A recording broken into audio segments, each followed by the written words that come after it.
ayé wa. Ẹni mọ̀ Ísírẹ́lì Olúwa gbọpẹ́ wa. Bàbá àwa gbójú wa sókè sí ọ. Jésù náà agbára rẹ̀ náà agbára jáde. Bó jáde lónìí ṣe ìyanu ńlá. A ó sì yan ológo, a ó sì gbé ọ̀gá. Láì lórúkọ Jésù Kristi, Olúwa tó lùgbàlà wa. Àmín. Ọmọ náà ní ká bẹ̀rẹ̀ sí dúpẹ́ lọ́wọ́ Jésù fún oore ọ̀fẹ́ yìí. Ní ká dúpẹ́ fún àánú tó pọ̀ bílíọ̀nù lórí ayé wa. Ọba tó pa á mọ́ lọ́wọ́ ewu gbogbo. Ọba tí òjò bàjẹ́, ọba tí òjò dàrú. Òun náà ń fẹ́ ká gbé dá lọ́wọ́ báyìí, ń fẹ́ ká fọpẹ́ wa fún Olódùmarè. Ẹ̀jẹ̀ ń pa Ísírẹ́lì mọ́, èyí tó pa wá mọ́. Ẹni tí òjò kúrú tì wá, tó náà fún ká dá gbogbo ọpẹ́ padà fún kí Jésù ṣe. Lẹ́yìn rẹ̀ tó fún wa fún oore ọ̀fẹ́. Èyí tó dájú lórí ayé wa, lórí ayé ọmọ kankan. Ká dúpẹ́ lọ́wọ́ Ọlọ́run bẹ́ẹ̀ pé Jésù ṣe fún ètò rẹ̀ fún ayé wa. Jésù ṣe, Jésù ṣe. Ká dúpẹ́ lọ́wọ́ Ọlọ́run yìí. Pé Ọlọ́run ò ṣe. Wọ́n tó pọ̀ nípa tàgbára ṣe, wọ́n tó ní gbogbo agbára lọ́wọ́ ṣe. Wọ́n tó fún gbogbo èèyàn fún. Wọ́n tó ní gbogbo ọpẹ́ fún òṣè. Fún oore tó ń ṣe inú ayé wa, fún oore tó ń ṣe inú ayé ọmọ wa. Fún oore tó ń ṣe lórí ẹbí wa, fún oore tó ń ṣe lórí ilé wa. Olúwa máa ṣeun, ẹni mọ̀ Ísírẹ́lì ṣe. Ẹni mọ̀ Ísírẹ́lì àyàn, ẹni mọ̀ Ísírẹ́lì àgbé ọ̀gá. Ẹni mọ̀ Ísírẹ́lì àfọpẹ́ fún ọ. Wọ́n tó pọ̀ nígbà tágbára wà láyé lógo fún oore ọ̀fẹ́ yìí. Wọ́n láyé lógo fún àánú ńlá. Ètò fi pa á mọ́ lọ́wọ́ ewu gbogbo. Ẹ ká dúpẹ́ lọ́wọ́ Ọlọ́run fún tọ́lọ́run ṣe. Ẹni mọ̀ Ísírẹ́lì ṣe. Wọ́n tó ní gbogbo agbára lọ́wọ́ wọn ṣe. Wọ́n tó ní gbogbo èèyàn lọ́wọ́ ṣe. Wọ́n la gbéga láàárọ̀ yìí fún oore ọ̀fẹ́ rẹ̀. Fún àánú rẹ̀ lórí ayé wa. Fún ààbò rẹ̀ tó péye ní gbogbo ọ̀nà. Fún ààbò rẹ̀ lórí ayé wa sẹ́. Ẹ ká dúpẹ́ lọ́wọ́ Ọlọ́run fún tó ń ṣe.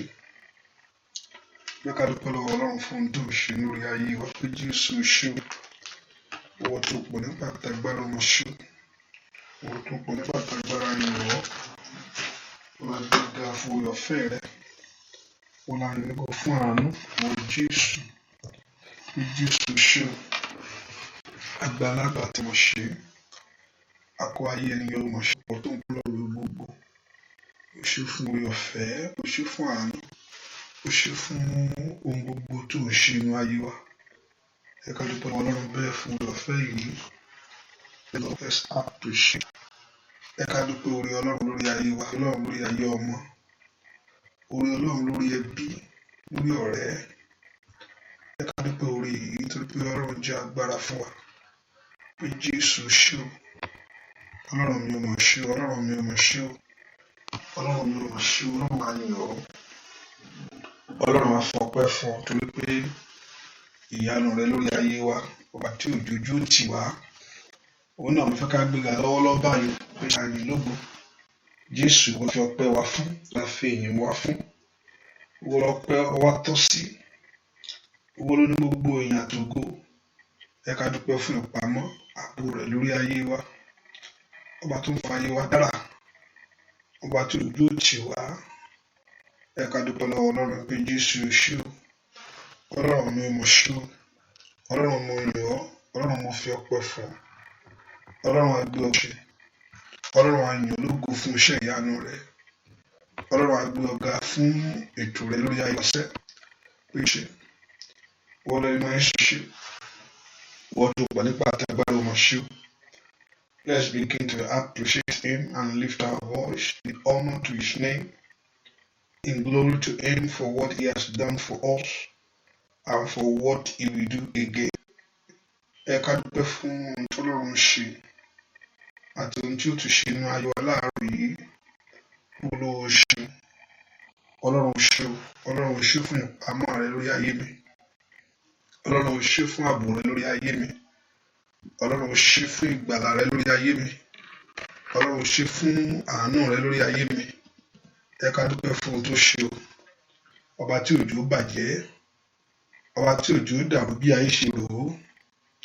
Ọba tí òjò sọnù. Ẹ ká dúpẹ́ lọ́wọ́ Ọlọ́run yìí. Olùgbàlà ó ṣeun. Jésù ṣe. olórí ọ̀fẹ́ ńlá o ṣé. Jésù aláàánú mi mo yìn ọ́. Jésù olórí ọ̀fẹ́ mo gbé ọ ga. Àyàn lógo fún ohun tó ṣe o. Àyàn lógo fún àánú rẹ lórí ayé wa. Thank him. Ẹ ká dúpẹ́ ìpamọ́ àná. Ọba tó pa ọ́ lọ́wọ́ gbogbo. Ẹ ká dúpẹ́ fún ìpèsè àná. Ọba tó pèsè. Ẹ ká dúpẹ́ fún ààbò. Ọlọ́run tó dájú lórí ayé wa. Ọba tó pa ọ́ lọ́wọ́ gbogbo. Ọba tí ò jẹ́ kí ewu ayé kó wá. Tí ò jẹ́ kí ewu ọ̀sán tàbí gbogbo ayé rẹ. Ọlọ́run ló yẹ ká dá gbogbo ògo ìpadà fún. Olólọ́pẹ́ o. Ọpẹ́ wo lọ́pẹ́ wa tọ́ sí. Lónìí gbogbo èyìn. Gbogbo ògo àtọ́lá jẹ́ tiẹ̀. Ọlọ́run jẹ́ ká dá gbogbo ògo ìpadà fún Ọlọ́run. Olódùmarè ó ṣé. Ọlọ́run mi ò mà ṣe o. Ọlọ́run mi ò mà ṣe o. Ọlọ́run mo yìn ọ́. Ọlọ́run mo fi ọpẹ́ fún ọ. Wọ́n Jésù tó pọ̀ nípa àtàgbára. Wọ́n tó ní gbogbo agbára lọ́wọ́ ìwọ mo dúpẹ́ lọ́wọ́ rẹ̀ fún tó ń ṣe náà yìí. Wọ́n ní gbogbo ògo ìfún. Tàbí ẹ ká tún gbé ga bí kò ṣe bàbá lókè. Tẹ́lẹ̀ ká fi gbogbo ìyìn wá fún. Ọlá ńlá àti gbogbo ògo. Ó yẹ ilé rẹ bàbá. Ẹ ká dúpẹ́ lọ́wọ́ Ọlọ́run. Dúpẹ́ lọ́wọ́ Jésù yìí. Dúpẹ́ lọ́wọ́ Ọlọ́run alààyè bó ṣe. Ọlọ́run Ísírẹ́lì ó máa ṣe. Olúwa tí gbogbo ògo yẹ, gbogbo ìyìn yẹ. Ọlọ́run tí gbogbo ọpẹ́ tọ́ sí. Ọba tí ọpẹ́ tọ́ sí, ọba tí ìyè tọ́ sí. Ọba tó lágbára lórí ohun gbogbo. Somebody lift your voice and bless the King. Somebody exalt Jesus and appreciate him. Thank him for the love of him in your life. Ẹ ká dúpẹ́ fún ìfẹ́ rẹ̀ lórí ayé wa. Ọba tó fẹ́ wá ju gbogbo lọ. Thank him. Ọba tó dúró tì wá. Ọba tí ò jẹ́ kó rí bí ọ̀tá ṣe rò ó. Ọ̀tá ní kó bàjẹ́, ọ̀tá ní kó dàrú. Ọlọ́run ni ò jẹ́. Let's lift our voice and worship him. Ẹ ká gbóhùn wá sí ṣe. Ọlọ́run mi ò mà ṣe. Ọlọ́run mo yìn ọ́. Ọlọ́run mo fi ọpẹ́ mi fún ọ. Ọlọ́run mo fi ìyìn fún ọ. Wọ́n tó dúró tì wá. Wọ́n tá gbẹ́kẹ̀lé. Wọ́n tá wá ní ìrìn àjò náà. Ẹ ká dúpẹ́ lọ́wọ́ Ọlọ́run. Ọlọ́run gbé Jésù bá ní àárọ̀ yìí. Thank him. Ọba tó jẹ́ kó ojúmọ́ rí mọ́ bọ̀. Ọba tó jẹ́ kó gba bẹ́ẹ̀ mọ́ rí mọ́ bá wa. Let's exalt the one that is doing it. Ẹ ká dúpẹ́ fún tó ń ṣe o. Ẹ ká dúpẹ́ lọ́wọ́ láàyè yìí. Ẹ fún olórí ọ̀fẹ́ tó jùlọ. Aláàbò Góṣẹ́nì. Olùpamọ́ ayé wa. Òjì. Olùgbàlà ńlá. Ọ̀pọ̀rọ̀ Ọlọ́run àyàn ọ́. Because him. Olúwa lára fún tó ṣe inú àárọ̀ inú ayé rẹ̀. Ọlọ́run dúpẹ́ fún tó ṣe inú ayé mi. Ọlọ́run dúpẹ́ fún ètò tó ní fún mi. Wá ńlá fọwọ́ ògbà àtọwọ́ ìyẹn inú ayé mi. Let's thank him, let's exalt him. O ṣé. Let's join the host of heaven to thank him. It's a privilege to come to him. Oore ọ̀fẹ́ láti wá. Oore ọ̀fẹ́ láti gbà láti képe. Ẹ ká dúpẹ́ fún oore ọ̀fẹ́ yẹn. Ọba tó fún wa lórí ọ̀fẹ́ láyé láti jẹ́ alábàápín ní oore Ọlọ́run.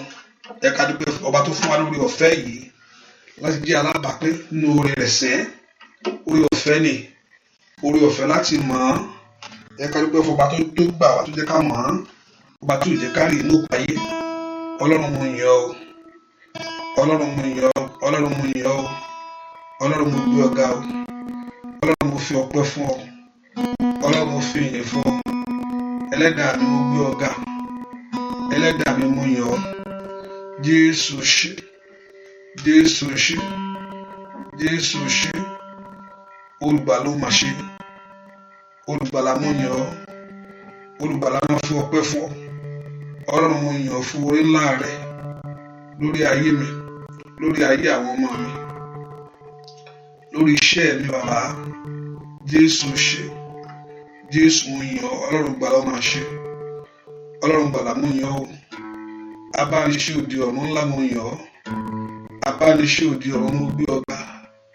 Olùgbàlà ó máa ṣe. Olùgbàlà ó máa ṣe. Olùgbàlà ó máa ṣe. Olùgbàlà mo yìn ọ́. Olùgbàlà mo yìn ọ́.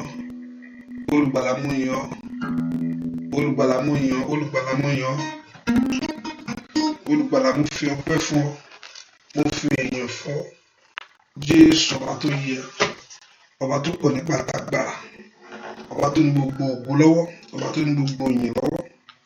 Ìwọ la gbéga fún ohun tó ń ṣe, ìwọ la gbéga fún ohun tó ń ṣe, ìwọ la gbéga fún ohun tó ń ṣe, ìwọ la gbéga fún ohun tó ń ṣe, ìwọ la ìlógo fún ohun tó ń ṣe láàárọ̀ tí wàá ṣe láàárọ̀ ọ̀nà ayé mi. Ọpẹ́ yìí ò pọ̀ ju ẹ ká dúpẹ́ fún oore tó ṣe yẹn. Ọpẹ́ yìí ò pọ̀ jù níwájú Ọlọ́run. Oore ọ̀fẹ́ la rí gbà, àánú la rí gbà níwájú rẹ̀ sẹ́. Ọlọ́run ò ṣe o, Jésù ò ṣe o, Jésù ò ṣe o. Olùgbà ló ṣe, olùgbà ló ṣe, olùgbà ló ṣe, olùgbà ló ṣe o. Dúpẹ́ lọ́wọ́ Ọlọ́run yìí, Jésù ò ṣe o, Jésù ò ṣe o, Jésù ò ṣe o. Olúwa ìwọ ni ó yẹ láti gbà gbogbo wa, nítorí ìwọ ni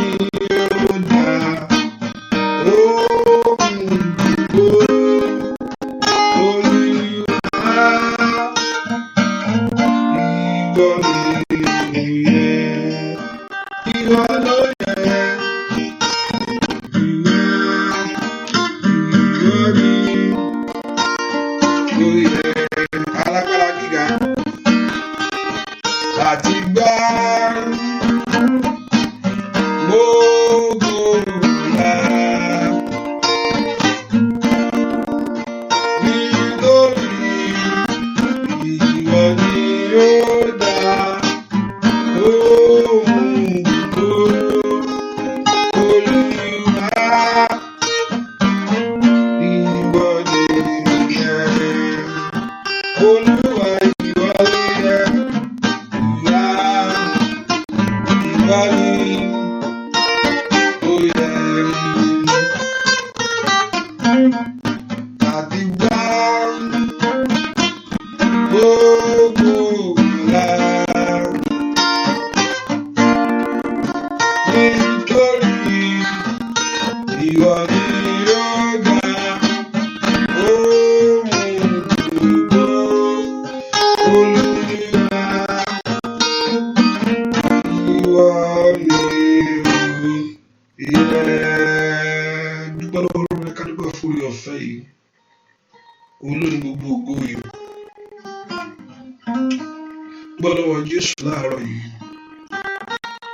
Jésù jí, gbọ́dọ̀ Jésù fúri ọ̀fẹ́, Jésù ṣe o, Jésù ṣe o, Jésù ṣe o, Jésù ṣe o. Kábíyèsí rẹ Olódùmarè tó ga, ìyèsí ọba ọba ọwọ́ rẹ̀ dà.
Olódùmarè bàbá. Kábíyèsí ńlá ọlọ́run mi. Ọba tó ní gbàgbàgbàrà lọ́wọ́lọ́wọ́. Ó ṣe óyá óyá, ó ṣe Olúwa, òyìnbó olùgbàlà, ìfẹ́ rẹ̀ sí mi. Ó ṣe o bàbá, ó ṣe Olúwa, ó ṣe Olùgbàlà, ìfẹ́ rẹ̀ sí mi. Ó ṣe o bàbá, Olúwa Olúwa. Àyìnbó olùgbàlà, ìfẹ́ rẹ̀ sí mi. Ó ṣe o, óyá óyá, ó ṣe Olúwa, òyìnbó olùgbàlà, ìfẹ́ rẹ̀ sí mi. Ó ṣe o bàbá, ìfẹ́ rẹ̀ sí mi. Óyá óyá, ìfẹ́ rẹ̀ sí mi. Ó ṣe o. Ìfẹ́ rẹ̀ sí ayé mi o, olùjẹ́ o, Olódùmarè o, ìfẹ́ rẹ̀ sí mi o, ó ṣe o, bàbá. Ìfẹ́ rẹ̀ sí ilé mi o, olùjẹ́ o, bàbá mímọ́, ìfẹ́ rẹ̀ sí mi o, ó ṣe o, bàbá. Dúpẹ́ lọ́wọ́ Ọlọ́run aláìṣẹ̀. Ọba tó bọ̀ ọmọ lọ́wọ́ ewu gbogbo rẹ̀. Adókè ẹni tó dókè ọ̀. Ọba tó ṣáájú rẹ̀ lọ sí gbogbo láyé. Ọlọ́run tó létò fún ayé wa. Ìwọ ló tó sí. Óyá óyá óyá, ọpẹ́ mi tó sí o. Ọpẹ́ mi tó sí o. Jésù lọ́pẹ́ mi. Ọpẹ́ mi tó sí. Óyá óyá, ọpẹ́ mi tó sí o. Ọpẹ́ mi tó sí o. Jésù lọ́pẹ́ mi. Ọpẹ́ mi tó sí o. Ọpẹ́ mi tó sí o. Ọpẹ́ mi tó sí o. Jésù lọ́pẹ́ mi. Ọpẹ́ mi. Óyá óyá óyá, ọpẹ́ mi tó sí o. Ọpẹ́ mi tó sí o. Jésù lọ́pẹ́ mi.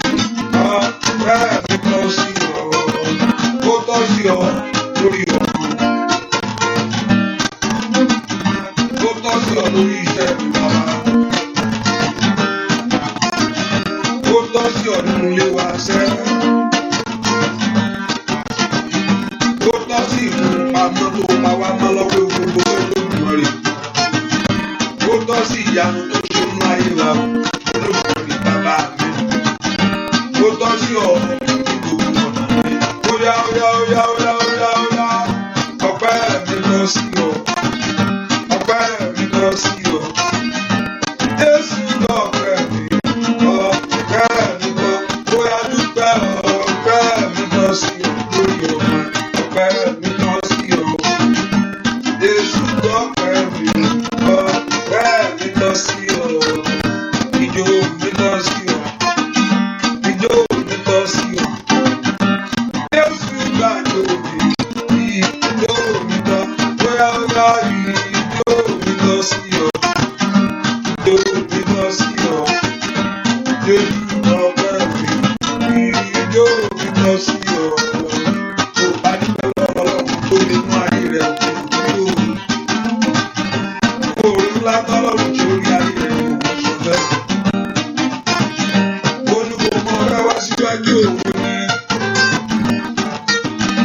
Ọba tó pa ọmọ lọ́wọ́ ewu gbogbo. Ọba tí ò jẹ́ bí ayé tí Olúwa ṣe wù. Lórí ayé rẹ, lórí ayé ọmọ rẹ. Kábíyèsí òun ṣe ní gbogbo ọ̀nà rẹ. Kábíyèsí òun ṣe ní ayé àwọn ènìyàn. Kábíyèsí òun ṣe ní gbogbo ọ̀nà sẹ́wọ̀n. Kábíyèsí òun ṣe ní ilé àwọn ènìyàn iṣẹ́.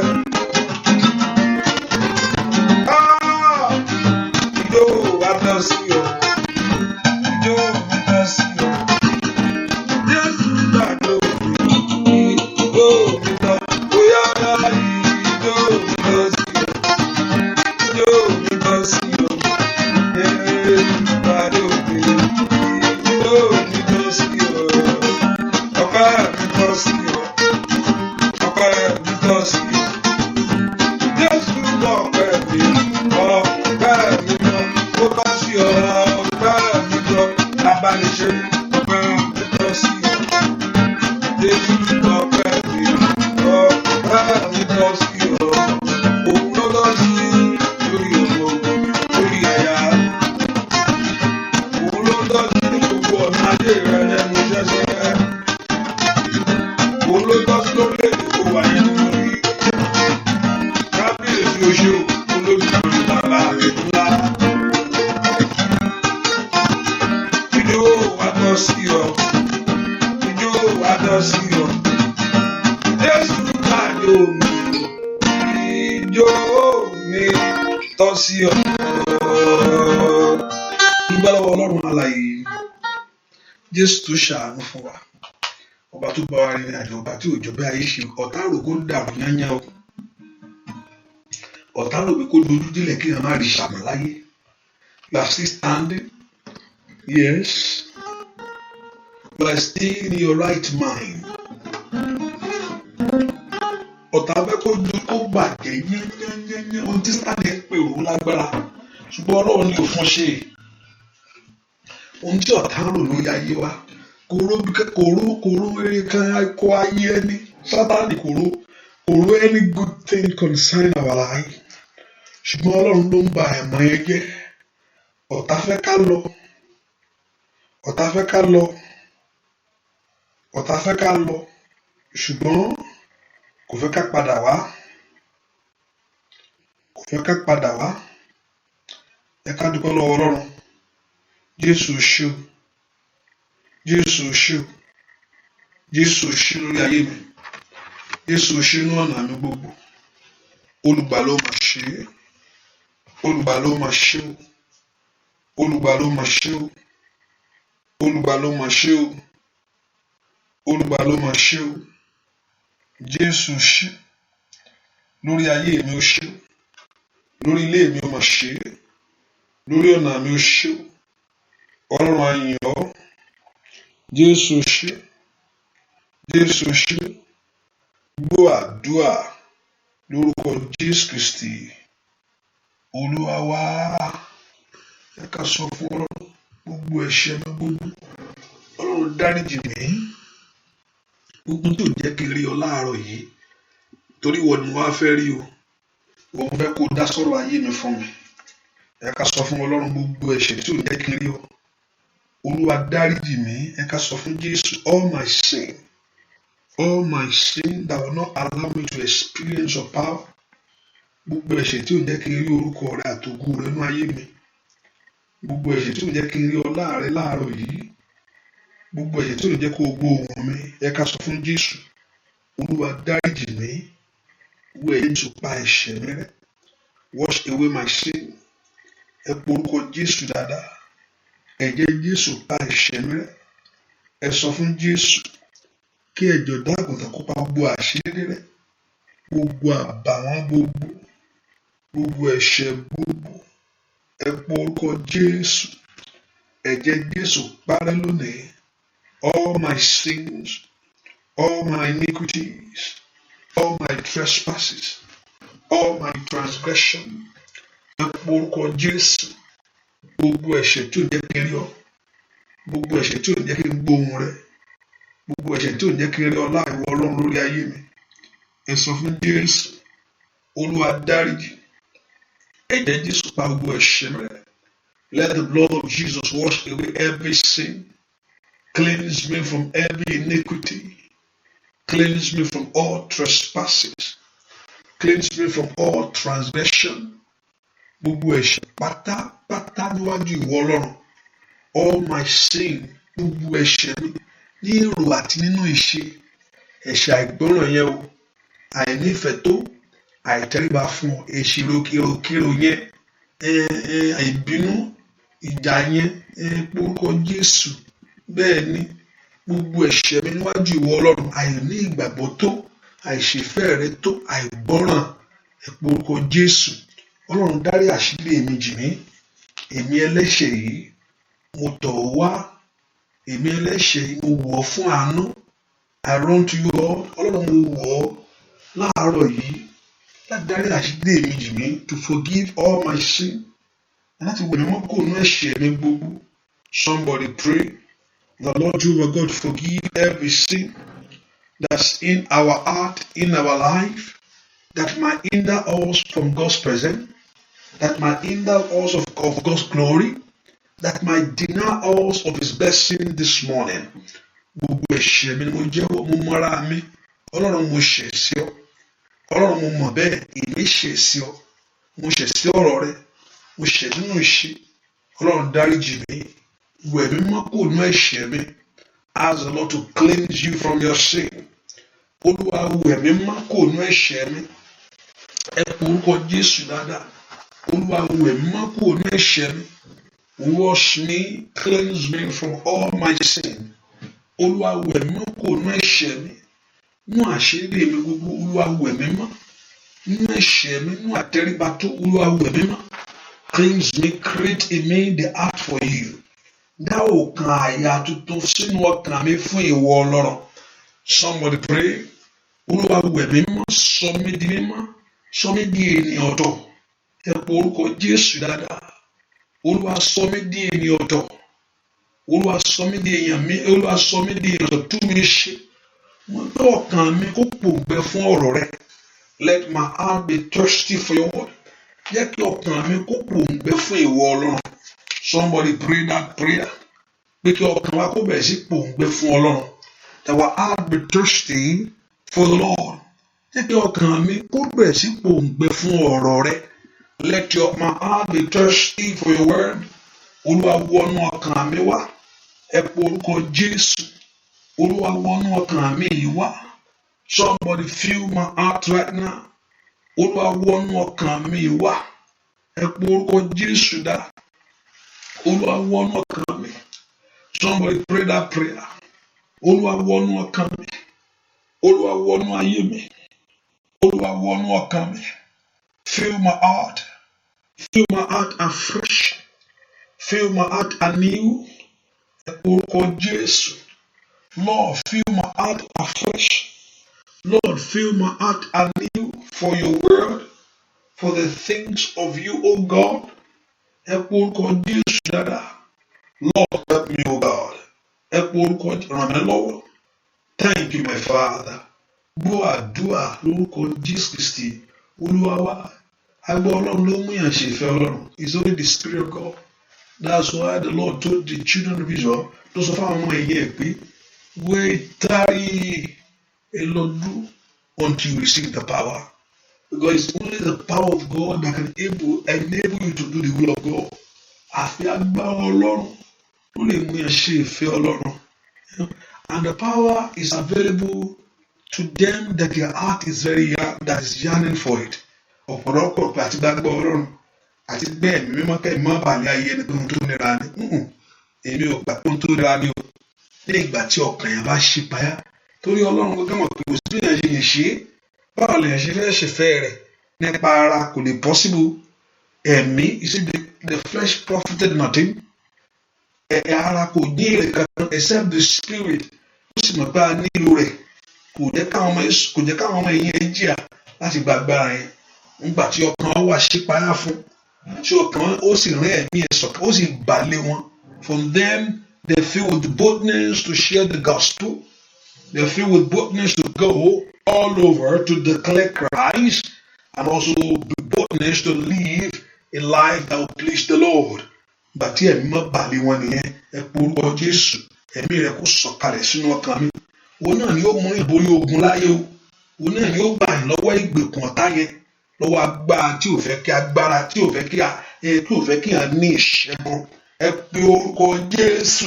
Ọlọ́run alààyè wọ ẹ̀mí Ọlọ́run bà lé mi lónìí. Wọnú ayé mi ìwá. Ó yẹ ọmọ Ọlọ́run sọ́dàdúà. Orúkọ Jésù. Mo fi agbára rẹ bàbá. Ẹ̀mọ́ wá jọba nú ayé mi. Somebody pray you need it. Òun náà ni ó ṣìyàn lójú láti ní financial breakthrough yẹn o. Òun náà ni ó ṣìyàn lójú láti mú yàn láti ṣe rere yẹn o. Òun náà ni ó wo ayé ẹni sàn. Òun náà ni ó jẹ́ kí ayé ogun ayé borí ayé ẹni. Ẹ̀mọ́ wo ó yá gbé mi wọ̀. Wá wọnú mi bàbá. Lórúkọ Jésù wá kúnnú ọkàn mi. Wá jọba máa yé mi ẹ̀mí mọ́. Wá darí ọkàn mi láti sísìn lọ. Wá jẹ́ olùṣàkóso ọkàn mi. Begin to lead me and begin to direct my path. Ẹ pé orúkọ Jésù. Kí ẹ̀mọ́ yẹn kó bẹ̀rẹ̀ sí darí ọkàn wa. Let him begin to lead us and begin to direct our path. Kí ẹ̀mọ́ yẹn kó bẹ̀rẹ̀ sí ṣamọ̀nà wa. Ẹ pé orúkọ Jésù. Ẹ̀mọ́ ṣamọ̀nà mi látòní lọ. Òun náà ni ó ṣamọ̀nà síbi tó rí ayé ẹni wà yẹn o. Ẹ̀mí Ọlọ́run bẹ̀rẹ̀ sí ṣamọ̀nà ayé mi. Òun ni ò jẹ́ ká ayé ẹni ṣiṣẹ́. Òun náà ni ó ṣamọ̀nà ayé ẹni tí ò jẹ́ kí ayé ẹni bọ́ sí páńpẹ́ ọ̀tá. Ẹ pe orúkọ Jésù. Wúwo ẹ̀mí mímọ́, the spirit of the living God, begin to direct my path. Bẹ̀rẹ̀ sí ṣàkóso ayé mi láti ṣiṣẹ́ lọ. Begin to lead me. Ẹ gbàdúrà ẹ sọ fún Ọlọ́run. Pé kí ẹ̀mí mímọ́ Ọlọ́run alààyè. Begin to lead us. Begin to direct our path. Mi gbọ́dọ̀ ṣiṣẹ́ o. Mi gbọ́dọ̀ ṣìwí. Mi gbọ́dọ̀ ṣìrìn. Bẹ̀rẹ̀ sí darí mi mo fi ọ̀nà mi lé ọ lọ́wọ́. Ẹ orúkọ Jésù. Màkótó la màkópra dàgàbà. Ẹ mọ́ mo fi ọ̀nà ayé mi lé ọ lọ́wọ́. Ẹ pé orúkọ Jésù. Óyá. Mo pé orúkọ Jésù. Ó fi lé lọ́wọ́lọ́wọ́ báyìí.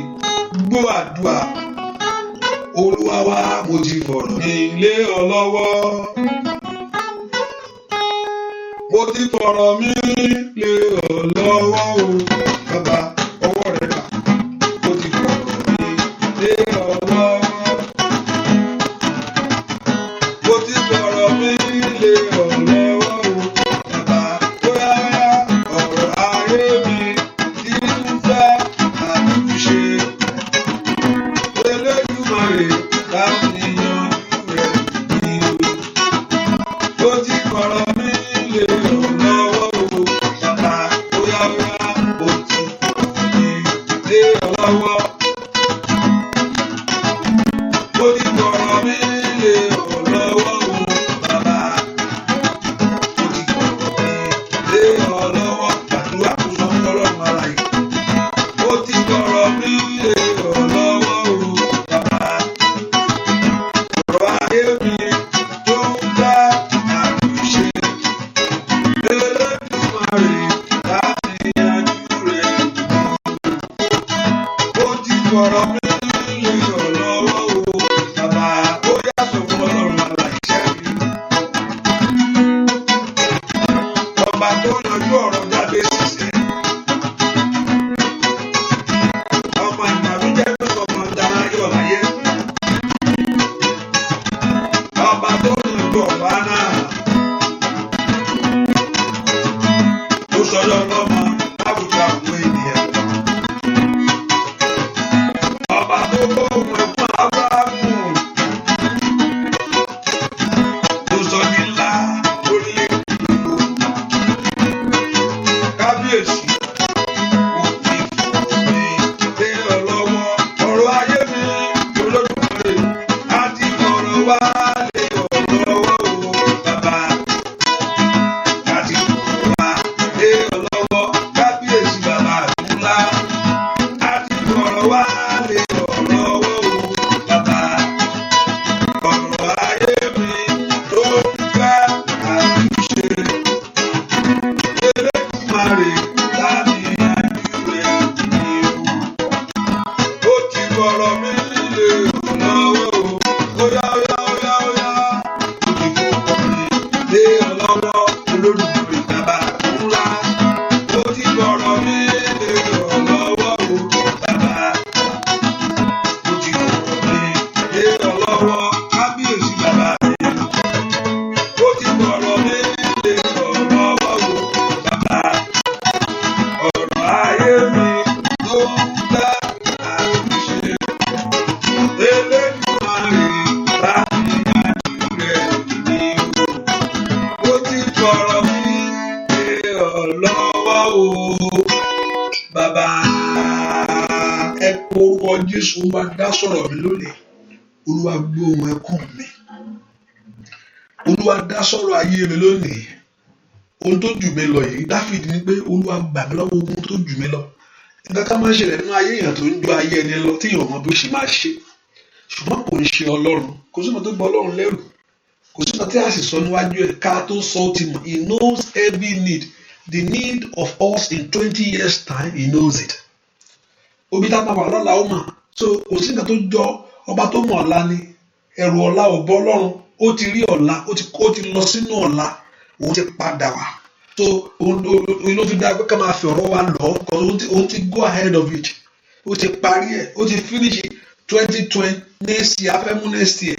Ó ti parí next year yẹn. Ó ti every hour, every minute, every second in that next year. Ọlọ́run ti parí ẹ̀ pátá. Ọmọ tó wà bẹ́ẹ̀. Ìdí tó gbà àṣírí Olúwa wà pẹ̀lú àwọn tó bẹ̀rù àṣírí ibẹ̀. Bó ṣe ní kó rere o. Nǹkan báyìí máa ṣẹlẹ̀ rí o. Bí kan bá wá ṣe ní kó gbà rí. Gbogbo ẹ̀ ló mọ̀. Ẹ wá po orúkọ Jésù. Mo fọ̀rọ̀ mi lọ láàárọ̀ yìí. Mo fi lé lọ́wọ́ lọ́rọ̀ ayé mi ni o.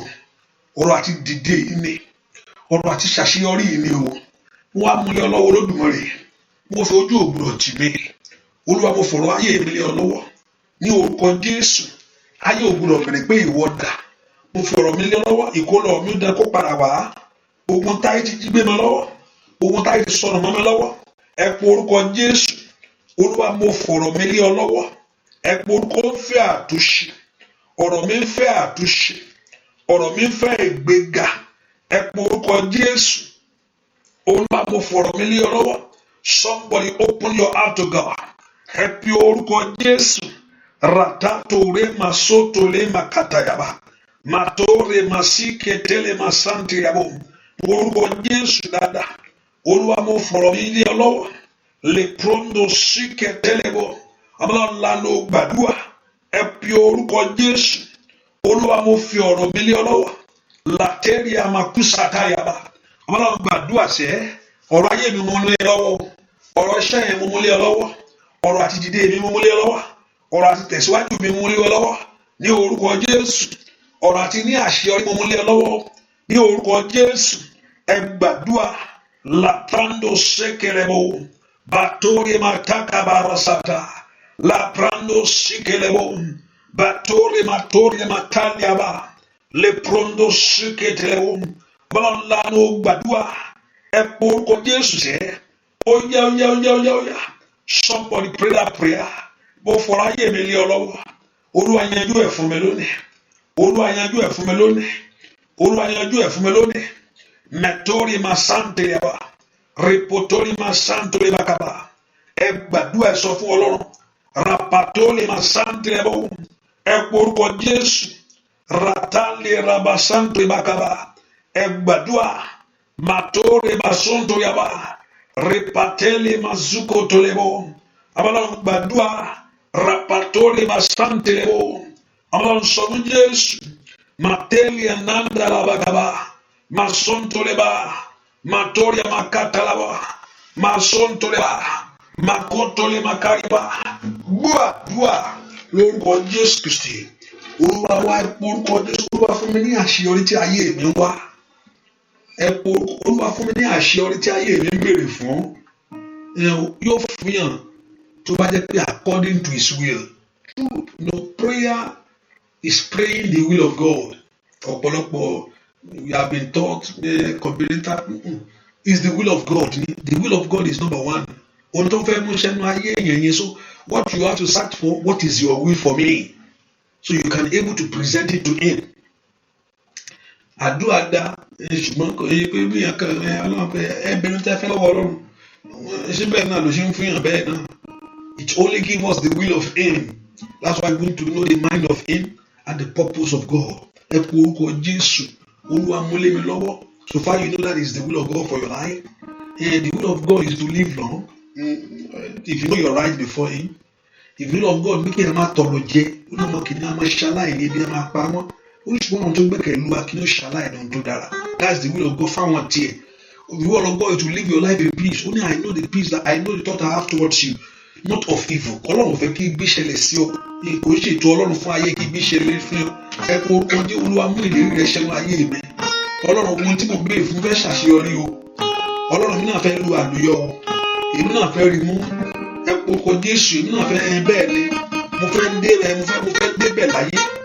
Mo fẹ́ kí ìlérí rẹ kó wá sí ìmúṣẹ. Ẹ porúkọ Jésù.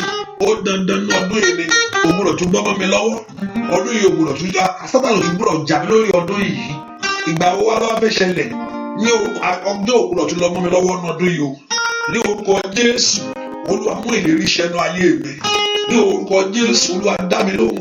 Èmi náà fẹ́ ní iṣẹ́ yẹn. Èmi náà fẹ́ láṣeyọrí yẹn. Èmi náà fẹ́ mọ tán pè ní ìbùkún. Ní ìgbúdọ̀ tọrọ jẹ. Ẹ pé orúkọ Jésù ògbúdọ̀ tì ní. Ó yá gbàdúrà orúkọ Jésù Kristi. Olúwa wa, Olúwa dákun o. Olúwa dákun o. Nínú àdúrà ìjẹ́ Olúwa ọ̀rẹ́ dákun o. Óyá nínú àdúrà ìjẹ́ Olúwa dákun o. Ṣé fún mi nínú àdúrà ìjẹ́ Olúwa Olúwa àdúrà dákun o. Óyá ṣé fún mi nínú àdúrà ìjẹ́ Olúwa dákun o. Bàbá mi o ṣé fún mi nínú àdúrà ìjẹ́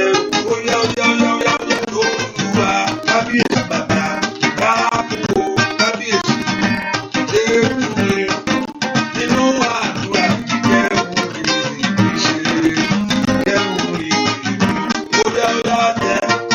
nínú ọdún yìí bàbá mi ṣe ìgbà bàbá sọ́kò yàrá gàba àṣefún àníláyé Olódùmarè ìyí àmọ́ ó yà má sà jẹ́ mi lórí ọ̀nà jẹ́ lórí àyàṣẹ́ lórílẹ̀-èdè yẹn ni ìdí àbúrò dọ̀kọ̀ bá fún tẹ̀lé àbá jẹ́ mi nínú ọdún yìí jẹ́ ó yá gbàdúrà ó dáwọ́ orí tí ẹ ṣe láyé kábíyèsí bàbá mi ṣe jẹ́ ó yá ọjọ́ òwúrọ̀ ọmọ ọlọ́wọ́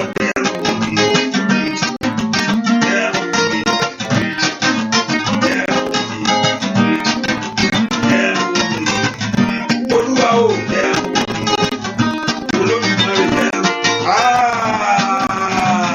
gbàdúrà jẹ́ kábíyèsí bàbá sọ fún mi àìmọ̀ sọ́nù òkú kàtẹ́ yàrá ó yẹ kó rí tí ẹ ṣe láyé o lórí ọ̀nà lórí àyà o lórí iṣẹ́ lórí ẹbí lórí ara rẹ ó yá Olúwa dákun ṣe fún mi nínú àdúrà ìjẹun tèmi ẹ pé orúkọ Jésù. Ọlọ́run aláṣeyọrí fún mi ní àṣeyọrí ìláyé. Ó dá kéèyàn náà nípa rere kò yẹ pé à ń mọ̀ kóró mọ̀ pé ìjọba òun lè di onígbàgbọ́ ṣùgbọ́n bíbélì náà sọ pé láti inú ayé yìí lọ ló yẹ kéèyàn ti ní ayọ̀ ìlú ọ̀run. Orí Jésù sọ nìyẹn pé láti inú ayé yìí lọ bàtà àwọn ènìyàn sọ pé gbogbo ọ̀nà láti fi sílẹ̀ fún ọ àwa gbogbo agbára láti fi sílẹ̀ rẹ̀ sọ pé a tẹ̀lé ọ. Mo sọ pé kò sọ pé wọ́n máa pàdánù ayé yìí onú ayé yìí láti inú ẹ̀ lọ wọ́n ti ní ayọ̀ ìlú ọ̀run náà pé wọ́n mọ ohun tó ń jẹ́ ohun rere nú ayé. Ẹ pé orúkọ Jésù bóyá gẹ́gẹ́ bí náà rí tèmi ṣe. Olúwa dákun dá mi lóhùn. Olúwa fa ìgbà mi. Ẹ pé orúkọ Jésù sẹ́. Olúwa dá mi lóhùn. Olúwa fa ìgbà ayé mi. Gẹ́gẹ́ bí náà rí tèmi mú láyé. Ojú ògbúdọ̀ tì mí. Ẹ pé orúkọ Jésù bí tẹ wáyé ní. Olúwa Ọlọ́run alààyè dákun ṣe tèmi náà fún mi. Jẹ́ kí èmi náà rí ọmọ gbẹ́jọ́. Jẹ́ kí èmi náà rí ìyanu yẹn. Jẹ́ kí èmi náà rí iṣẹ́ yẹn. Ẹ pé orúkọ Jésù. Makanda rabakoso toyaba. Rapatori bakandabo. Maroso kurabakaba. Lemprondo sokeyaba. Egateli makora batelebo. Makara bakosoto yawa. Matoria bakayabo. Yakatoria masotoria ma. Eporko Jesu. La prende sikerabo. Matela branda sintelebo. Egbadua. Repateke le matelabo.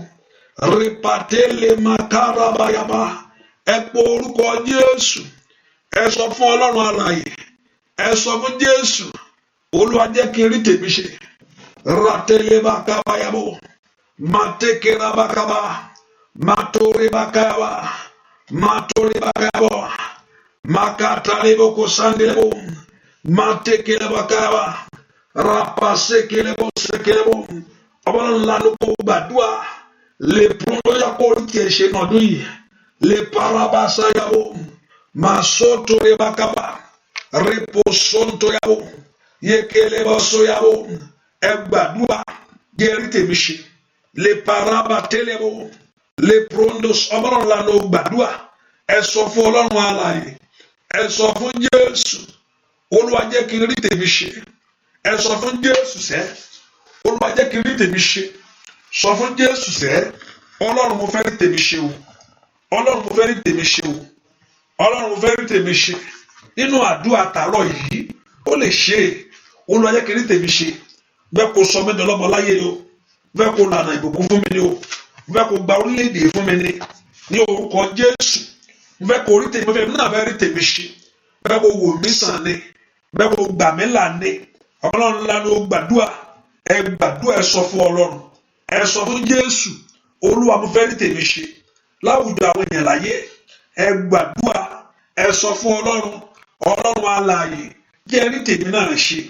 Olúwa jẹ́ rí tèmi náà ṣe. Ẹ po orúkọ Jésù. Olúwa jẹ́ rí tèmi ṣe. Ẹ sọ fún Jésù sẹ́. Ọlọ́run alààyè. Jẹ́ káwọn èèyàn rí tiwọn ṣe. Àwọn èèyàn tó képe ọ̀láàrọ̀ yìí. Jẹ́ rí tiwọn ṣe. Jẹ́ rí tiwọn ṣe. Jẹ́ rí tiwọn mú. Jẹ́ rí tiwọn dì mú. Jẹ́ rí tiwọn gbà. Ní orúkọ Jésù. Ẹ gbàdúrà. Ẹ sọ fún Jésù. Olúwa Ọlọ́run alààyè. Jẹ́ rí tèmi ṣe. Nínú ọdún yìí, Ọlọ́run mi jẹ́ rí tèmi ṣe. Ọlọ́run mi jẹ́ rí tèmi ṣe. Ọlọ́run mi jẹ́ rí tèmi ṣe. Gbàdúrà sọ fún Ọlọ́run. Ó yẹ kẹrí tí ń ṣe. Ó yẹ kẹrí tí ń ṣe. Ó yẹ kó fún yín tí nínú ọdún yìí o. Nínú oṣù yìí, ó yẹ kẹrí ọ̀nà àbáyọ. Ó yẹ kẹrí mú. Ó yẹ kẹrí tí ń gbà. Ẹ sọ fún Jésù. Olúwa Ọlọ́run alààyè jẹ́ rí tèmi ṣe. Sọ fún Jésù yẹn. Olúwa jẹ́ rí tèmi ṣe. Olúwa jẹ́ rí tèmi ṣe. Sọ fún Jésù sẹ́. Ọlọ́run alààyè jẹ́ kí rí tèmi ṣe ní ọdún yìí. Jẹ́ kó ọmọ mi rí tiẹ̀ ṣe. Jẹ́ kó ọkọ mi rí tiẹ̀ ṣe. Ẹgbà kí wọn náà rí tiẹ̀ ṣe. Gbọ́ àdúrà lórúkọ Jésù Kristi. Olúwa wa ẹ̀pọ̀ má jẹ́ tèmi gbé.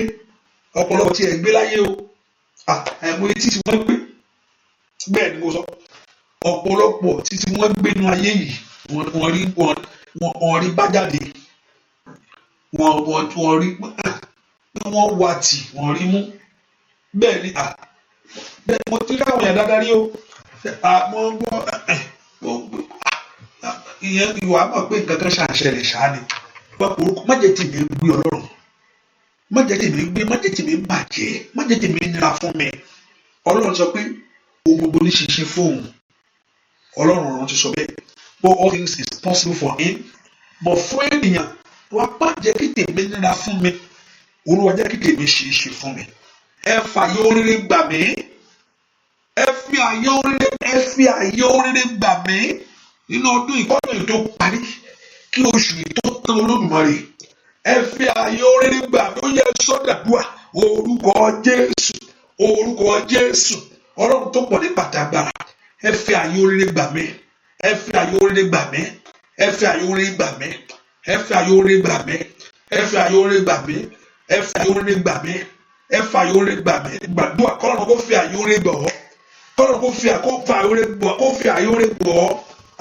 Ẹ pe orúkọ Jésù. Olúwa fi ààyè oríire gbà mí. Nínú ọdún yìí kí ọdún yìí tó parí. Ẹ fi ààyè oríire gbà mí. Oore tí ọkàn mi ń fẹ́. Oore tí mò ń béèrè fún. Oore tí mò ń gbàdúrà fún. Oore tí ẹ kí pe Ọlọ́run fún. Oore tí ẹ béèrè lọ́wọ́ Ọlọ́run yẹn. Oore tí ẹ fi kí Ọlọ́run kó ṣe. Ẹ pe orúkọ Jésù. Ọlọ́run mi fi àyè oore gbà mí kí ọdún ètò parí. Olúwa fi àyè oore gbà mí. Gbọ́ àdúrà lórúkọ Jésù Kristi. Olúwa, ohun tí ayé ń béèrè fún náà ni pé kí àṣírí rẹ tú. Ẹ pé orúkọ Jésù. Olúwa daṣọ àṣírí bò mí. Olúwa daṣọ àṣírí bò mí. Mú ẹ̀gàn ayé mi kúrò. Ẹ̀gàn tí ayé ń tọ́ka sí lórí ayé mi. Ohun tó ti kò lè pé wọ́n ti mọ ọ̀pọ̀lọpọ̀ ohun tó ti mọ̀ ní ayé wa. Ẹlòmíì ti máa ń gbàgbà. Kò níṣẹ́, kò níwèé, kò lọ́kọ, àwọn ọmọ ẹ̀. Ohun tí ayé mọ̀ ní ayé mi bá mi yanjú ẹ̀. Ohun tí mo sì dàbúrà bá mi yanjú ẹ̀. Ọ̀pọ̀lọpọ̀ lè tó sọ síta pé má jẹ́ sọ. Àyè tí mo ló ń gbọ́. Ohun tí ayé mọ̀ ní ayé mi, Olúwa bá mi yanjú ẹ̀. Àti ilé tí mo dàbúrà tí mi lè sọ, Ọlọ́run bá mi yanjú ẹ̀. Daṣọ àṣírí bò mí. Mú aṣọ ẹ̀gàn ayé mi kúrò. Oyè sọ́dàdúà orúkọ Jésù. Ọlọ́run tó pọ̀ ní pàtàgbára. Olúwa daṣọ àṣírí bò ayé àwọn èèyàn yìí o. Gbogbo aṣọ ẹ̀gàn. Olúwa mú kúrò. Olúwa mú kúrò. Olúwa mú kúrò. Gbogbo aṣọ ìtìjú. Daṣọ àṣírí iṣẹ́ yẹn bò wọ́n o. Daṣọ àṣírí ọ̀nà àbáyọ ìgbéga yẹn. Ọkọ yẹn, ọmọ yẹn. Àṣeyọrí owó yẹn. Ní orúkọ Jésù. Olúwa daṣọ àṣírí bò ayé àwọn èèyàn yìí. Ní orúkọ ní gbogbo ọ̀nà káwọn daṣọ àṣírí bò yín. Ẹ̀wọ̀n Jésù. Olúwa daṣọ àṣírí bò ayé mi. Olúwa daṣọ àṣírí bò iṣẹ́ mi. Olúwa daṣọ àṣírí bò ayé àwọn ọmọ mi. Ẹ gbàdúrà. Ẹ sọ fún Jésù. Daṣọ àṣírí bò mi. Ọlọ́run alààyè. Also tell the Lord to cover you, to remove shame from you, to remove disappointment from your life. Olúwa daṣọ àṣírí bò mi. Gbọ́ àdúrà lórúkọ Jésù Kristi. Olúwa wa. Ẹ̀yin mélòó mọ̀ kan, ẹ̀yin mélòó mọ̀ tí mo ní kẹ́ mú àtẹni tẹni lọ. Amẹ́ni tẹ wà ní àdúrà yìí. Tẹ mọ̀ tí mo ní ká gbàdúrà sí. Ẹ̀yin mélòó, I want to know them. They say, mo fẹ́ mọ̀ ní o, maybe everybody we are in the same tune. Ní kíákíá, can we do that? Ẹ̀yin mélòó mọ̀ pé tó lè mọ̀ pé o ti mọ̀ pé mo ní kẹ́ mú dání ìbá sínú báàgì kékeré. So anytime you see the prayer line on this, just this week alone, and we just èmi mọ̀ ṣé mo kà á. Okay, Emma, okay, no, okay, amen. And just mọ̀ pé mi mọ̀ okay, it's okay. So some people are aware of what we are praying for. Okay, that's good. Okay, hallelujah. So we just have it. So far you are in a country. Oh, okay, yeah, okay. So far the Bible really Bíbélì sọ fún wa ní Deuteronomy chapter 11 verse. Okay. Now I want you to base on this prayer on. Okay. Deuteronomy chapter 11 verse 24. He said, every place whereon the sole of their feet shall tread shall be yours. Ó ní bí tẹ́ bá fẹsẹ̀ tẹ̀ tó òun á gbàbẹ̀ ní ìní Ọlọ́run kó wọn àgbà ó ní tẹ́ bá ti fẹsẹ̀ tẹ̀ pé Ọlọ́run sọ pé òun á gbàbẹ̀ fún wa. Ọ̀rọ̀ mi kọ́ ọ̀rọ̀ Ọlọ́run Deuteronomy chapter 11 verse 24 ló sọ bẹ́ẹ̀ ó ní pé ibi tá a bá tẹ̀ òun á gbàbẹ̀ ní ìní Ọlọ́run á gbàbẹ̀ fún ọ. Anywhere you tread shall be yours, from the wilderness of the Lebanon and from the rivers of the Euphrates, even unto the utmost part sea, shall your coast be. Wọ́n á tábà fẹsẹ̀ tẹ̀, wọ́n wá gbà pé nítorí bí ẹ bá ti tẹ̀, wọ́n á gbàbẹ̀ ní ìní, wọ́n á fún ọ. So anywhere, whether you are in Nigeria, whether you are in South Africa, or whether you are in America or London, Ọlọ́run pé ibẹ̀ yẹn once you tread upon the place, ó dọ̀ pé kíbẹ̀ kó wá dìbẹ̀ fún ọ. Kíbẹ̀ wá débẹ̀ fún ọ. Another thing tọ́lọ́run sọ fún Isaac ni pé nígbà yẹn ó ní kó gbìn níbẹ̀ yẹn náà ni kó gbìn sí. Ó ní kó má lọ ní tó síbi Isaac sì gbìn sórí ilẹ̀. Ó dọ̀ kó gbórí ilẹ̀ ṣe rere. Ó dá kó gbórí ilẹ̀ kẹ́ ṣe rí ilẹ̀ ò gbúdọ̀ gbòdì mọ́ ilẹ̀ ò sì gbúdọ̀ sí daṣọ bóra rẹ o. That's another thing. Ilẹ̀ kò gbúdọ̀ tún daṣọ bóra rẹ. Ọlọ́run sọ ní Genesis chapter 3 gbàtí yàn dẹ́ṣẹ̀ sí ó ní by this sweat of your face shall you eat the bread till you return to the ground, for out of it were taken from you, and you are dust, and thus you shall return. Ó dán kí èèyàn Jésù wá ti mú ègún yẹn, ó ti gba ègún yẹn sí ara rẹ̀. Even though God knows in Genesis chapter 2 verse 7, and then the Lord formed a man from the dust of the ground, and they breathed into the nostrils the breath of life, and the man became a living creature.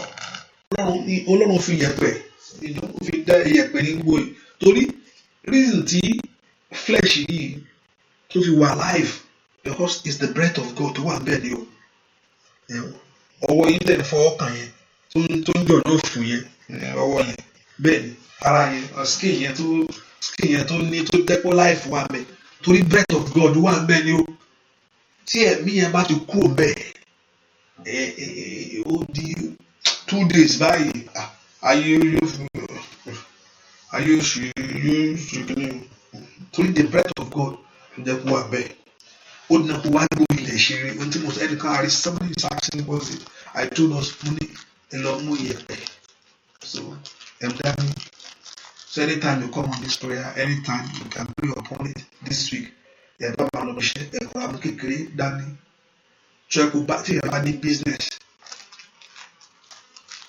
ẹ lè mú dání ẹ lè mú iyẹ̀pẹ̀ níbi tí business yẹn wá and you will return back to ẹ máa dá iyẹ̀pẹ̀ padà o ẹ lọ ẹ láti dá padà so you return it back so láti padà sí ilẹ̀ ṣùgbọ́n mo fẹ́ kó o fi rán lọ́rùn létí ohun tó ṣe fún òun ìwọ́pọ̀ sẹ́ni kíyàn gbé mọ́tò tó kíyàn gun plane ó sì máa fẹsẹ̀ rìn padà kíyàn wọnú mọ́tò wá sí ẹsẹ̀ á sì kan lè ṣáà ní òun rìn lórí ilẹ̀ ògbúdọ̀ wá gbòdì máa yé rẹ̀ ilẹ̀ ògbúdọ̀ wá nira fún ọ òun mọ̀ kí as a point of contact just to pray mo ní kẹ́ mú iyẹ̀pẹ̀ wá just this anytime mo fẹ́ pé ẹ̀kọ́ mọ́ dání sínú bag. So anytime you join the prayer and I pray upon it, just this week, you know, so and I will pray upon it. Ó dẹ̀ kó gbélé ẹ̀ ṣe, ó dẹ̀ kí ilẹ̀ ògbúdọ̀ dáṣọ búra ẹ̀ o, kò gbúdọ̀ jẹ́ bẹ́ẹ̀, ilẹ̀ yìí kò gbúdọ̀ tí ì dáṣọ ìbúra fún ọ, ilẹ̀ ògbúdọ̀ gbé ọ jẹ, ó dèwọ̀, bẹ́ẹ̀ ni, not now, kó ló owó fi ẹ̀mí kùn tẹ ọlọ́run, òun sì fi ayọ̀ ìbàlà hàn ilẹ̀ ògbúdọ̀ dáṣọ ìbúra ẹ̀, iyẹ̀pẹ̀ ògbúdọ̀ dáṣọ ìbúra, gbogbo ẹni tó béèrè fún lórúkọ Jésù kọ́ lọ́run kó dàgbàlà fún ọ, ó yá orúkọ Jésù.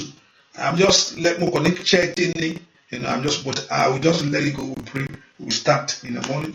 So I'm just reminding, but ẹ kó orúkọ Jésù bó Ọlọ́run lórí ilẹ̀ tí mo tẹ̀ jẹ́ kí n bẹ̀ sí ṣe rere. Gbogbo agbá tó fẹ́ kí n má ṣe rere lórí ilẹ̀ ẹlòmí wọn ní kó wá gbórí ilẹ̀ jìyà ni kò gbọdọ̀ rí bẹ́ẹ̀ fún ọ. Wọ́n ní kí ẹlòmí wá gbórí ilẹ̀ kó kábàámọ̀ ni kó kábàákò lórí ilẹ̀ tó fẹsẹ̀ tẹ̀ mi gbọdọ̀ jìyà. Ìwọ ilẹ̀ ò gbọdọ̀ gbòdì mọ́ mi. Gbogbo eré mi tí ń bẹnu rẹ̀ ó yẹ jáde wá fún mi. Gbogbo eré ilé mi tí ayé rì mọ́lẹ̀ jáde wá. Bẹ́ẹ̀ kó orúkọ ó tó bá ti fẹsẹ̀ tẹ̀ ó níbi tó bá tẹ̀ ó gbà fún mi ní ìní wàá gba orílẹ̀-èdè fún mi. Orílẹ̀-èdè bàbá rẹ̀ yẹ kó gbà á. Orílẹ̀-èdè Amẹ́ríkà yẹ kó gbà á. Ní orúkọ Jésù kí ilẹ̀ kó kàtárì màkórì mẹ́sàáyà. Kó gbọ́dọ̀ gbòdì máyé rẹ̀ ṣẹ́. Ẹ po orúkọ Jésù. Ọlọ́run tó pọ̀ nígbà níbi láti bá fẹsẹ̀ tẹ̀ ní ìní. Ó ní ìwọ Ọlọ́run yóò gbà fún mi. Ó ní bá fẹsẹ̀ tẹ̀. Ó ní ìwọ Ọlọ́run yóò gbà á. Ọ̀rẹ́ sọ bẹ́ẹ̀. Deuteronomy chapter 11 verse 24. Ó ní tí bá ti fẹsẹ̀ tẹ̀. Ó ní ìwọ Ọlọ́run yóò gbà á. Ní orúkọ Jésù.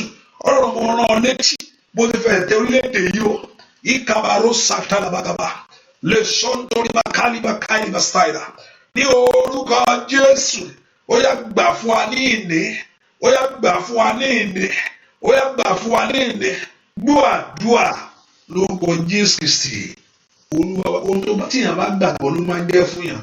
Ohun tí ò gbàgbọ́ kò lè jẹ́ fún yàn. Tó bá gbà fún àdúrà yìí, á jẹ́ fún. Ohun tíyàn bá gbàgbọ́ ló máa ń jẹ́ fún yàn o. That's why faith comes in. Má jẹ́ kí n gbà alákòókò àkókò tí lọ. Ẹ pé orúkọ Jésù, Olúwa yóò jẹ́ fún mi. Àdúrà yìí yóò ṣiṣẹ́ fún mi. Àdúrà yìí yóò ṣiṣẹ́ fún mi ní gbogbo ọ̀nà. Ẹ pé orúkọ ṣiṣẹ́ fún ayé àwọn ọmọ mi. Ẹ pé orúkọ Jésù kò ṣiṣẹ́ fún ọ. Sọ fún Jésù sẹ́, o ò gbúdọ̀ gbàlagbà nù. O ò gbúdọ̀ wí tiẹ̀ lásán. Ẹ pé orúkọ Jésù kò ṣiṣẹ́ fún mi o. Àdúrà yìí kò jẹ́ fún mi. kí n gbórílẹ̀ ṣe rere lórúkọ Jésù, kí n gbórílẹ̀ yanjú, kí n gbórílẹ̀ ní àlàáfíà, kí gbogbo ìbùkún wọn wọlé kó jẹ́ tèmi. Gbogbo ẹni tó balẹ̀ sọ̀rọ̀ kó bímọ, gbogbo ẹni tó ní kí ilẹ̀ bá ọjà, gbẹgbẹ́ kí ilẹ̀ ní mi lára, kójú kó tì wọ́n lórúkọ Jésù. Gbogbo ẹni tó ní kí ilẹ̀ gbòdì, gbogbo ẹni tó ní kí ilẹ̀ bá mi jà, ó yá ìgbà bàbá sàǹtàyàbá rògbòtò ní mẹ́kẹ́tẹ̀lẹ̀ bùkàpá, ó ní kí ilẹ̀ ṣẹ́ fún ọ láyé o. Gbogbo tí yẹn ń jẹ sí ẹnu orí ilẹ̀ nìyẹn ló ti ń jáde wá, ilẹ̀ òkúta wá ní ọ lára. Àṣẹ Olódùmarè ní orúkọ Jésù, kó san, kó gbìyọ̀, kó san sówó, kó san sọmọláyé, ojú òní tì í, bẹ́ẹ̀ ni ó sì rí láì lórúkọ Jésù Kristi Olúwa wa. Àmín. Ó yẹ bí ló ń tẹ́ fẹ́ lọ́wọ́ Ọlọ́run, ẹ sọ fún Jésù kíákíá wọ́n tẹ́ fẹ́ kọ́lọ́run kó dáhùn, kọ́lọ́run kó ṣe é lógo, kọ́lọ́run kó dá aṣọ àṣírí gbò yín ọ̀sẹ̀ yìí, kọ́lọ́run kó ṣe bẹ́ẹ̀ bẹ́ẹ̀ ṣe bèrè. Ìjáde yẹn ní jáde sọ́wọ́ ikú, ẹ̀ẹ́dá ìsanwó àrùn, alábòógó ṣèlú kó pa yín mọ́, gbogbo ọwọ́ ayé kó kó, kólúwa kó nómi jẹ́ gbogbo nù, kólúwa kó dá yín lò, ilẹ̀kùn rẹ̀ kó ṣí níwájú yín ọ̀sẹ̀ yìí, kólúwa kó ṣáájú yín lọ, kólúwa kó bá ogun yín jáde, kó bá ogun yín wọlé, àdúrà kó gbà fún yín, ẹ̀ẹ́ni dẹni ẹ̀gàn, ẹ̀ẹ́ni dẹni ẹ̀tẹ̀láyé, ẹ̀ẹ́ni mọ̀ọ́ṣì, olùgbèjà ọ̀run kó gbè yín níjà, gbogbo orí tó kan yín fẹ́, gbogbo tẹ́lẹ̀ nígbàgbà fún Ọlọ́run kó dá sí ọ̀rọ̀ náà, kólúwa kó parí ẹ̀, kó yà yín lẹ́nu, kó fi ọ fún ìgbéró ọkàn yín, ẹ̀bẹ̀ ọkàn yín kó fi lé yín lọ́wọ́, kó wò yín sàn, ẹsẹ̀ yóò ní ṣìrìn, orí yóò ní gbàbọ̀dè, bẹ́ẹ̀ ni ó sì rí. Àyà ara rẹ ò ní sọnù lórúkọ Jésù, ò ní sọ àyà ara nù lórúkọ Jésù, àyà ara wa ò ní sọnù. Ààbò dájú lórí ọmọ gbogbo, ààbò Jésù dájú, orí ọ̀fẹ́ pọ̀ sí o, bẹ́ẹ̀ ni ó sì rí láì lórúkọ Jésù Kristi Olúwa wa. Àmín àmín lórúkọ Jésù. So jẹ́ ká fi sọ́kàn just ẹ̀kọ́ra mú kékeré dání. You can keep it in your bag or anyway, so just anytime you join, and we're going to pray on it. I'm going to go down ilẹ̀ yẹn kó wá gbìyànjú, take note of it. Ilẹ̀ yẹn ó wá san wá kó wá ẹ̀bẹ̀ ṣiṣẹ́ lórí ilẹ̀ yẹn, kò gbọdọ̀ gbòdì. Ọlọ́run ló sọ bẹ́ẹ̀, ó lóun wá gbàdé fún ọ ní ìnílẹ̀, bẹ́ẹ̀ ni ó sì rí láì lórúkọ Jésù Kristi. Kò gbọdọ̀ tó dáṣọ bọ́ra fún ọ, wọ́n ti gbọdọ̀ tó buyẹ̀ kù sórí rẹ lónìí. Kò yẹ kó daṣọ ìbúra fún wa báyìí, èèwọ̀ ni. Bẹ́ẹ̀ ni ó dá kí ìlérí Ọlọ́run ṣẹ mọ́ ara, bẹ́ẹ̀ ni ó sì kọ́nà kó yọmí ẹ̀sìn mọ́ gbogbo ẹ̀ tó ọmọ lórúkọ Jésù lọ́rọ̀ ọmọ bí láyé. Ọlọ́run kó rántí bó ṣe rántí Anna àti Elizabeth àti bó ṣe rántí Sarah, kó rántí lórúkọ Jésù, kó fi ìyanu fún yín. Gbogbo ẹ̀ tó ń fẹ́ ìwòsàn kó lóra kó wò yín sàn. Bá a ṣe ń jáde ní ọ̀sẹ̀ yìí, kọ́lọ́run kó bá wa jáde, kó lóra kó ṣáájú wa lọ, kó lọ pèsè àyè sílẹ̀ fún wa, kó fún wa ní ẹ̀rí, bẹ́ẹ̀ ni ó sì rí Jésù Olúwa wa. Àmín àmín àmín lórúkọ Jésù. Hallelujah hallelujah hallelujah. Praise the Lord. See you in the morning. God bless you. Bye-bye. See you in the morning. See you in the morning. God bless you. Thank you for being here. Bye-bye.